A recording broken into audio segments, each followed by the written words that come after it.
Hey everybody, how's it going? I'm Nick Baldwin. Welcome back to another episode of Command Your Social, the podcast where we talk to massive agents in the real estate industry and leaders around their social media strategies to help you get better at yours. I'm here with my co-host, Leslie Jackson. How's it going, Leslie? Hi, Nick. I am so good and so excited to be here as always. I love this podcast and I cannot wait to introduce our guest. Yeah, we have a really awesome guest today. She has probably just shy of 1 million followers on TikTok, around 800,000 followers on TikTok, about 100,000 followers on Instagram. She's a real estate agent out of Atlanta, Georgia, and her name is Glennda Baker, and she's here with us today. Thank you for being here, Glennda. Thanks, guys. I'm excited to be here with you. Thank you so much for taking the time. Thank you so much. We have so many awesome questions for you. Hopefully I wrote them. So obviously they're awesome, right? So there's a lot of questions I have because you have such a big following and produce so much content. There was probably a moment at which you decided that you needed to get super purposeful about your social media. So when did that happen, and what was the first platform that you decided to go all in on? So back in 2016, I started doing these Glennda Live, and I had somebody come in and shoot me from my office, and we called it Glennda Live, kind of like Gary V, Ask Gary V, kind of a similar thing like that. And they were horrible. They were terrible. And I got whacked out about an inspector and got on my Facebook Live and started talking from my car. And one of my followers said, this should be called Post from the Porsche, because I have a Porsche Panamera. And I was like, oh, I like that. So then I started going live from my car. And I just loved it. It was like I was getting to talk to my friend. I was getting it off my chest. Sometimes it was preaching from the Porsche, but I like preaching. And then I was at a conference in February of 2020, and Zachary Faust, a friend of mine he wasn't a friend of mine at that time. Yeah, I know Zachary. This guy in the Tom Ferry ecosystem, Tom posted a TikTok and it had 43,000 views. And I looked at my friend Sergio and I said, if that guy can do TikTok, I can do TikTok. So I came back here to Atlanta. I talked to a videographer, and it was February of 2020. And I was like, oh, my stars, that's so expensive. I can't do that. And then, kind of the pandemic set in. And then once I realized that we were going to get on the other side of that, I said, you know what, I'm going to call that guy back. And I called that videographer back and said, hey, I really want to get intentional about video. I want to shoot TikTok video. I want you to shoot TikTok videos for me. And I started working with him October 7th of 2020. And my life changed. Yes. We're gonna get into that for sure. I'm so curious. Yeah, I imagine so. You probably got in on the ground level of TikTok at that point. Well, I guess so. I mean, it was so funny because I thought, oh, I have to dance. And I was like, I'm not going to dance. Oh, it's so silly. But I have to tell you, it never, I didn't know the platform well enough to know that I was not the demographic of TikTok. Like, I didn't understand that it was kids dancing. I didn't know that. I just knew this one guy had put a real estate video and had 43,000 views. And that seemed like a lot to me. And I thought, if he can do it, I can do it. So it was probably great that I was super naive in what I thought the platform was. Because had I really done a deep dive and understood, oh, it's kids dancing, that probably would have dissuaded me from doing the videos. But I didn't. Right. Yeah. I love that. And I feel like every time we speak with somebody about, their social channels and how they grew it so quickly, it's all about authenticity and just being yourself and not trying to be like somebody else. So I love that you mentioned that. Yeah. I mean, I have a distinct personality. I mean, obviously. By the way, I just love your accent. And if you go and listen to Glenda on TikTok, you'll see why she has so many followers, you guys. So check her out. Well, Well, Glenda, I was going to say that the reason why it took me so long to get on there is because I don't want anyone to see me dancing either. But that is it's such a myth that it's just kids dancing, because I mean, we just closed on a buyer from TikTok. We just showed a buyer from TikTok, and they are not kids dancing. They are 35 to 48 years old. And they are buying houses left and right. And I just got a DM from somebody who has a $10 million property that they want me to find an agent for. That's So amazing. the Glenda in my area. So if you think that people that are not your buyer and seller are not on TikTok, you are missing the boat. And that lady that has that $10 million property found me through a tennis video that I posted, because I played tennis, and I talked about this experience on a tennis court. And that after I posted that video, I got like 25,000 followers. Do you think that the country club ladies are not the ladies buying and selling real estate? Absolutely, they are. That video you're talking about has millions of views. Yeah, it has 2.5 million views. It's been shared, I want to say 19,000 times. Wow. One of the professional players at Wimbledon sent me a message over the weekend. I love your TikToks. Oh, that's awesome. Yeah, it's so cool. That's so cool. Well, let's talk a little bit about your initial strategy, because, as our listeners are listening in right now, you discussed about that guy that did it, and you're like, well, I could do it. Right. Yeah. So what was your initial strategy, and what did you hope to gain from it when you got into that mode of I could do this? Yeah. My initial strategy was I was going to shoot. So we were going to shoot one day, because the videographer, Denver, he's not a videographer, he's a filmmaker, he's a predator, he's a producer, shooter, editor. So he does all of it for me. And he is a true filmmaker. He does stuff with Netflix, and he does amazing commercials and stuff. Cool. So I feel very fortunate that I found him. And I have to tell you, while I come up with the ideas, and while I am in front of the camera, I think that Denver has really brought out the best in me. But initially, my goal was to shoot 8 TikToks and 4 longer form videos in the afternoon. So I wanted to do sugar and spice real estate advice, which is what the TikToks were going to be. And then in the afternoon, I was going to do the Glennda show, and I was going to do 4 20-minute videos and have a guest, just kind of like Jada Pinkett Smith and the Red Table, and do that. And I was going to do real estate from the road, where, we went and did real estate. And the first time we were doing real estate from the road, I was horrible. Oh my God. It was so bad. It was so bad. We didn't even post it. It was so bad. And then we were going to do the Glennda show, and the Glennda show was kind of boring. And so, but the TikToks, I was going to post twice a week, 8 videos. Okay. So that gave me a month's worth of content, shoot once a month. And the TikToks kind of started, people were watching them. I started with 122 followers, and then I had 1,000, and then I had 3,000. I was like, oh, this is good. This is good. And then I posted a video, and my eyes were really red in this video. And they're like, Miss Glennda is zooted. And it has like 700,000 views. And Denver says, don't post any more videos. And I'm like, oh, okay. I didn't know what happened. He goes, don't post any more videos. So I go 10 days and don't post any videos. And he's like, why aren't you posting any videos? I'm like, well, you told me not to post any. He goes, no, I just needed to edit your eyes because everybody thought you were stoned. And so then the next time he came, we shot, he goes, okay, so we'll shoot your 8 videos. I'm like, no. Let's just shoot as many as I can shoot. And I shot 12 and then 20.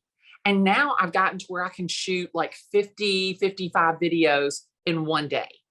Oh my gosh. Wow. Wow. Okay. 50 so to 55 videos in one day? Yeah. I mean, I am a machine. So what happened is, and Nick, if this is not your next question, you can just say, Glennda, that's not my next question. Okay. So it's 11 hours. Denver gets there at 7. He sets up from 7 to 8. I have a call to greatness at 8 a.m. that's about 10 minutes long. And I come down and we shoot at my home. I feel super comfortable in my space. I have all of my outfits lined up because I change outfits like I'm carrying I would was going to ask during. that. And so from 8:10 to 8:30, we frame out the morning and kind of what direction we're going to go and what we're going to shoot. And we shoot from 8:30 to 11:30. We go to lunch from 11:30 to 12:30. 12:30 to 1, we frame out the afternoon. And then we shoot typically from like 1 to 6 p.m. Wow. Wow, that is, Wow. that's like a movie shoot. Yeah. I mean, Yeah. and I change my outfits and, you know, I know exactly through. And now the next question, and maybe it's not, if you just feel well, I do want to ask you a question that has to do with your storytelling, because that seems to be your theme. And I think that like this question kind of fits in there, right? Because you're doing 55 videos in a day. That's a lot of stories to tell. So how are you coming up with these stories? Like we talked about the tennis story, which was great. How do you come up with these stories? Like you have such a life where the funniest things happen to you. So how do you come up with these stories? Or they just happen to you? My mother would tell you, you attract what you project, but no, I mean, I've been selling real estate since Jesus was a baby. And so the tennis story that happened like 5 years ago. Okay. I mean, it wasn't like it happened yesterday, but I had just started back my tennis season the day before we shot. So tennis was really on my mind. You got locked out of the house. You got locked in the basement. You fell out of the basement. You fell down the stairs. Your buyer lost their earnest money. Your buyer lost the house. Your seller didn't take the first offer. They ended up taking less. I mean, there is a story in every single facet of the real estate transaction. And if you don't have a story, because a lot of people say, oh, but Glennda, I'm a new agent. I don't have any stories. I haven't been selling real estate since Jesus was a baby. Well, listen to the office to what's going on. Read articles about real estate, luxury real estate stories, Atlanta real estate, and talk about what is happening in your market. I think that a lot of people, and for me, I derive inspiration from many different industries. So, and my grandfather used to tell stories. He told me, I mean, and the way he could tell the story was like, you could see, touch, and feel what he was telling you.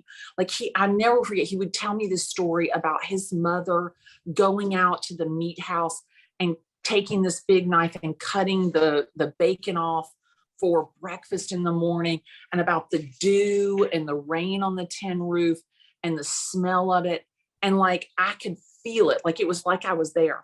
And so for me, I want to tell stories that people can feel like they were in the transaction with me. And so, and I want them to know that. I want them to feel it. So for me, that's kind of the deal. Does that make sense? It makes total sense. And I think a lot of it is the way you tell the story. Like if you're telling a real estate story, I remember one video in particular, I can't remember the entire story, but you start out like this. You're like, so one time I sold this big ass house. Like, yeah. You know what I mean? That's how people talk, and you're relating to them that way. Well, yeah. And that's the thing, is that like a lot of people said to me when I started, they were like, oh, Glennda, like you say bad words, and you know, you tell people you sold the wrong house. Like that makes you look super unprofessional. Like, why would you tell that story? People are sick of scripted reality. People relate to people that are imperfect. And I think that is a lot of the problem, is that we're trying to portray this perfect selling sunset like vibe. And that's not what real estate is like. And so when I'm looking off camera and I'm talking to Sam or I'm talking to Denver, the viewer they're like, oh, I'm getting to listen to Glennda talk to her friend. Like I'm like, like, oh, I'm getting to overhear something that I'm not getting anywhere else. They're not coming to me for real estate porn. Give me a break. If they want to see that, they're going to Zillow. If you want to look at beautiful houses, and you're not coming to me, you're coming to me for the honest to God truth. And I ask people, I'm like, why do you follow me? Like, I don't like it. It's so weird to me. I've got all different kinds of people following me. Why do you follow me? I'm never going to buy or sell a house. I love listening to your stories. I love your voice. You are honest. You great shooter. You are no holds barred. Like they like that about me. And that's just me. So it's easy for me to do it because that's kind of how I am. Right. I love it. And let's talk a little bit more about just your followers. I love that you mentioned your followers and that you have several people and just different types of people out there that are following you. But give the listeners a little bit of insight of when your follower count skyrocketed and what did you do to keep up to adapt to that? Oh my goodness. So I guess I've been pretty consistent about in the increase of the followers. And I didn't really notice it too much. Like I would notice like I would get a few thousand followers, but I didn't really notice it jump big until I started like talking about things that were controversial, like hedge funds buying up houses and keeping people from first-time home buyers from buying houses, or sellers not looking at FHA or VA loans, something that the real average Joe could buy into. And I kind of got into this little TikTok argument with Grant Cardone. And and then it real like there was really like this polarizing commenting that I was like, oh wow, people are really listening to me. And so that was, I guess that was probably the turning point for me, was when I got into that little argument with Grant Cardone. And it wasn't an argument, it was more my commentary on a video that he had posted. And the way that I interpreted the video, he wasn't a fan of. But what I loved was that it opened conversation in the comments among the Glendaratis, and that's what they call themselves. I mean, they named themselves, they voted, they wanted to be called the Glendaratis because I had all these followers and I didn't know what to do with them.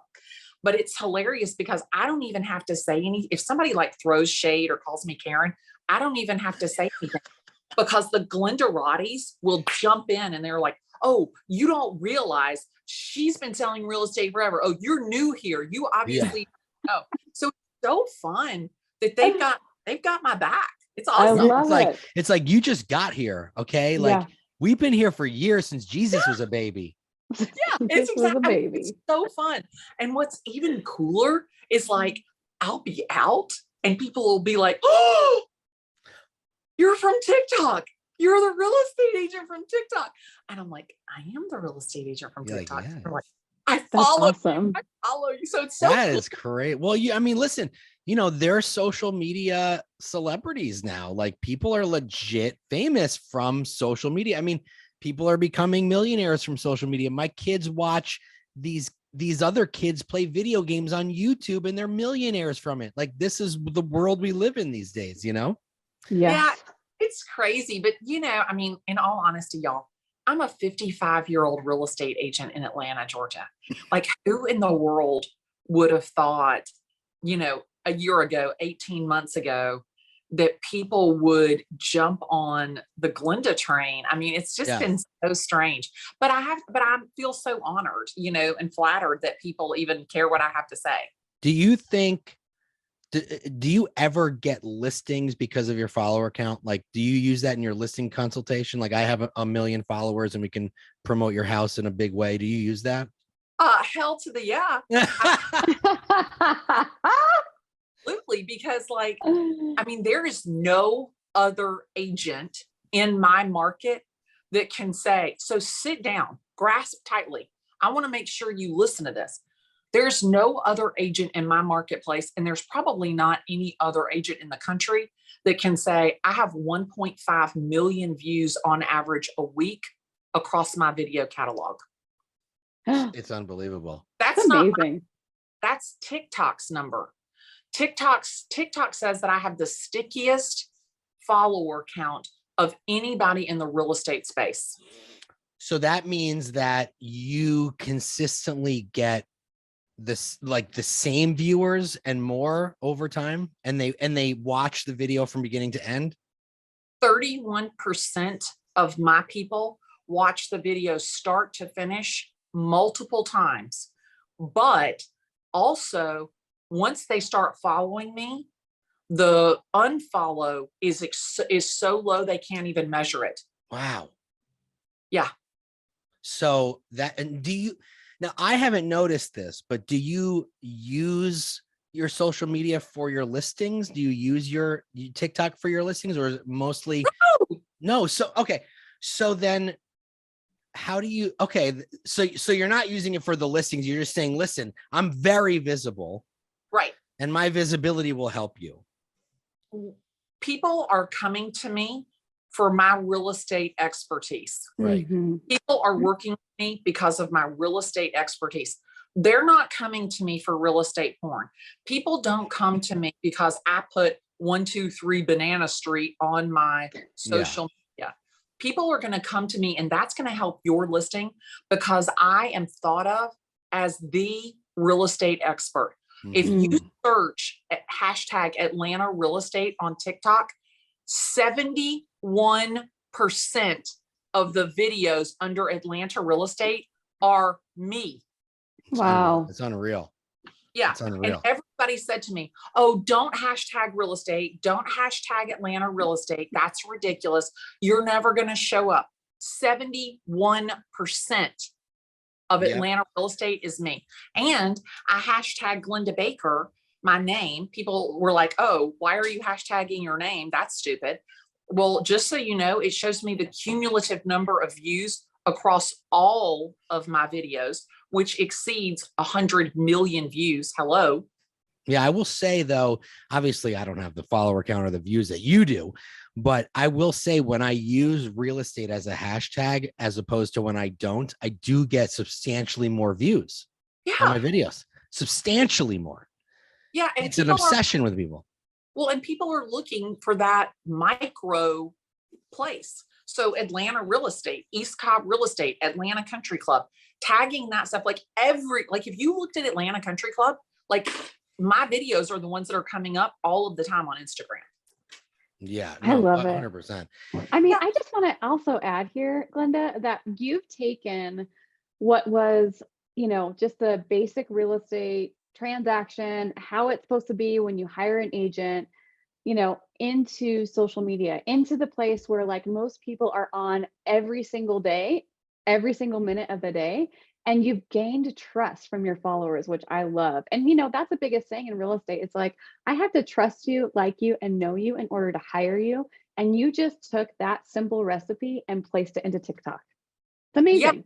Yeah. And this is the thing is like, how long would it take you to get 100 million people to notice you? Right. Like how long would it take you to get 100 million people to know, like, and trust you? So long. It would take forever. It would take forever. Yeah. So You'd be exhausted if you were on the boots, at ground zero. Yeah.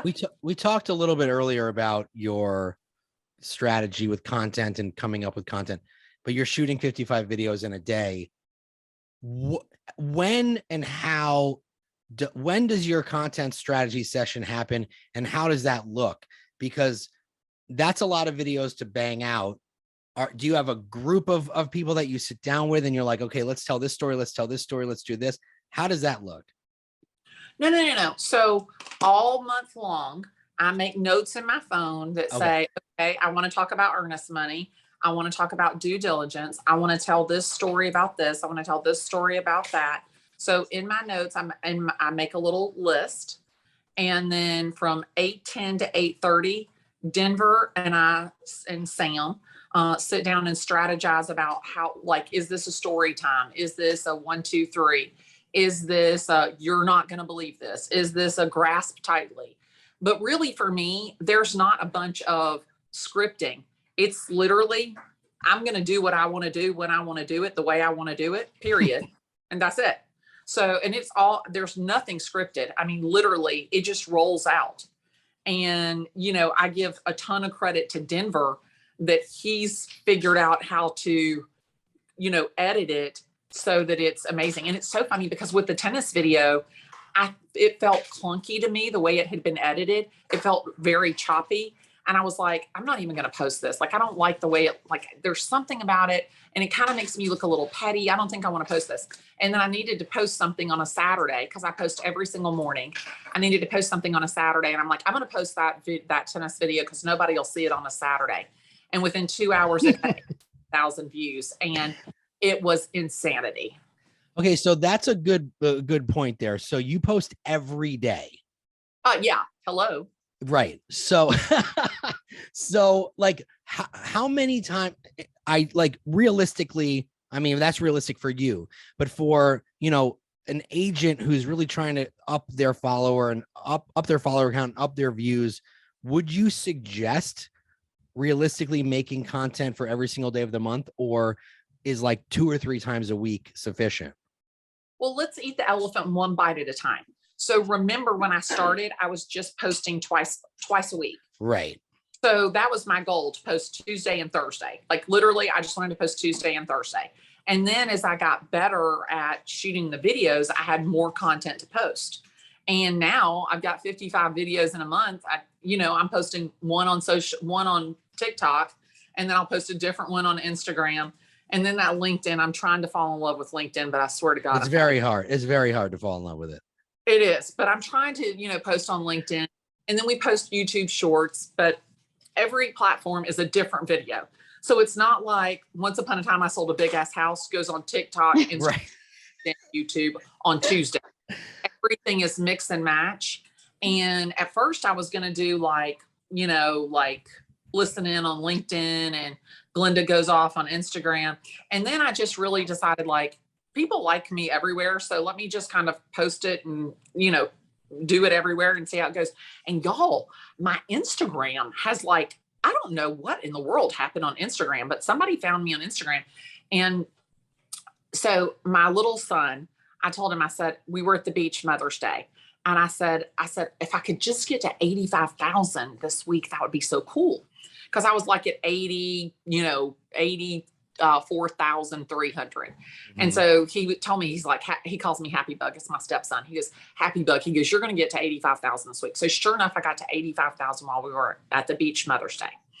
And so I sent him a message, I don't know, a few weeks ago. And I said, hey, and have you looked at my Instagram, how it's growing?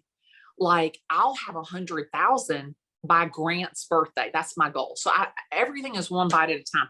But TikTok didn't anticipate that I would get to 750 until the end of August. So I'm way ahead of that, because I'm like, it's, I don't know, 800,000 or something. Yeah, like last night I checked at 777. So yeah.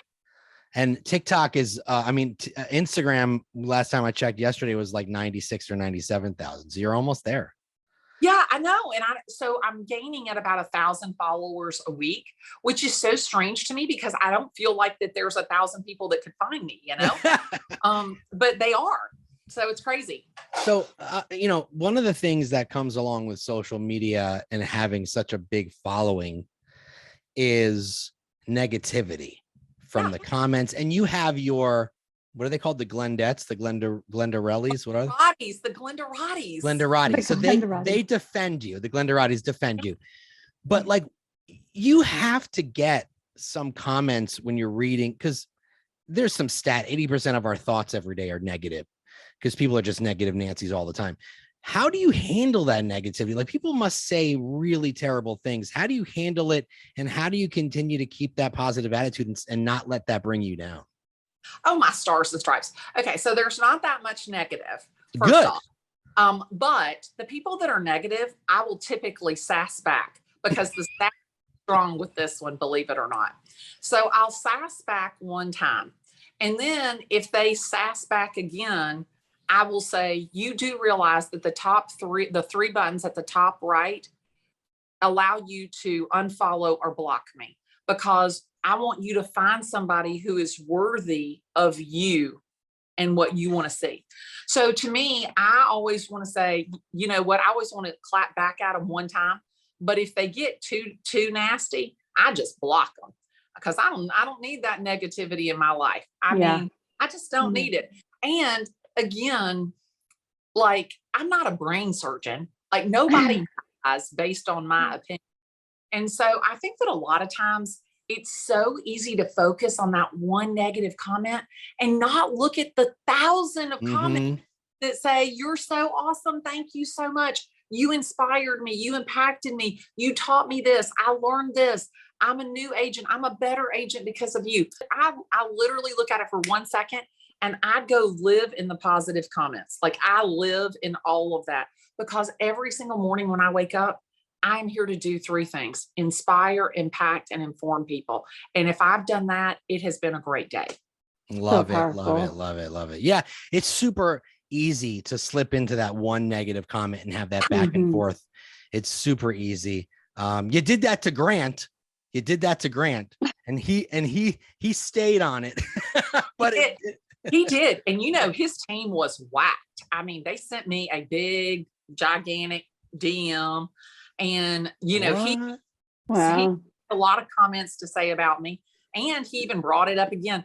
But you know, this is the thing, is that, so if I believe what I'm saying, I'm happy to double down on my belief, on my opinion, because I believe I'm not doing this for views. I literally make videos for the average Joe. That is who is my audience. That is who follows me. Kim Kardashian and Grant Cardone aren't following me to get my advice. The average Joe is following me. And that's who I want to derive information from me. And so the deal is that what he posted didn't make sense to me. And like I posted a video about millennials, that the reason that they didn't want to buy houses is because they had too much choice, that they could return anything to Amazon. And the millennials jumped on me, or maybe the next one, whichever the next one is, I can't remember, Generation X or Y or Z or whatever they are. And I said, they talked about, we have more student debt than anybody. Pay has not gone up at the same rate as inflation. The cost to live, the cost of housing has become unaffordable. We can't get our offers accepted. So it's not that we don't want to be homeowners, it's that we can't be homeowners. And I was wrong. I was 100% wrong. And I did a video and I said, hey, I did this video and I was absolutely 100% wrong. And so when I am wrong, I'm not afraid to admit that, because I might be wrong. And I think that people appreciate that about me. But when I think I'm right, I'm telling you right now, I'm not backing down from Grant Cardone or that Tom Cruise guy in North Carolina or any of those guys, because the bottom line is that they're not catering to the average Joe. I think it's very important for leaders in the industry like yourself, yes, to admit when they're wrong. It's very important, and it's very hard to do. And I think people respect that. And listen, that argument with Grant may have been very difficult for him, but hey, look, you benefited from it in a big way. So it was worth it. Well, I might add that his most watched video is his video dogging me. The Glennda Rellies. I keep forgetting. Glennda Roddies came after you in that aspect. Right. It's all good, because I do think that he has some good advice, like Dave Ramsey. I think that they have some things that are good advice, but you guys know that if you don't have any credit, you can't get a mortgage, period. Like, that all sounds good, but in reality, you're not getting a mortgage if you've never had a credit card. It's just that simple. No, I mean, it's fact. Hashtag fact. There's a hashtag I like to use. Well, Glennda, thank you so much. Yes, this has been tons of fun having you on the show. And, one of the reasons why I think you're so great is because you do say what's on your mind, and we need more of that these days. You can't be afraid to, if you're passionate about something, get out there and be passionate about it. And that's what I respect about you in a big way. Thank you so much. Leslie, any final thoughts? Yes. Go follow Glennda, you all. Go and follow Glennda. Yeah. With 2 N's. All right. At 1 million followers, she is giving away no prizes at all. So if you're the 1 millionth follower, you get a handshake and a pat on the back, and you go on your merry way. She's Would a that joy to watch. or what? Like a what- million? Like I can't even imagine that. Wow, that's nuts. She's not Oprah. She's not giving away a car to everybody. But thank you for being here. If you liked what you heard on this podcast, smash the subscribe button, as the YouTubers say. Give us a like, follow us, share us. We really appreciate that. And we appreciate Glennda being here. Thank you so Thank much. you, And we'll see you Glennda. guys on the next one. Have a great day. Bye.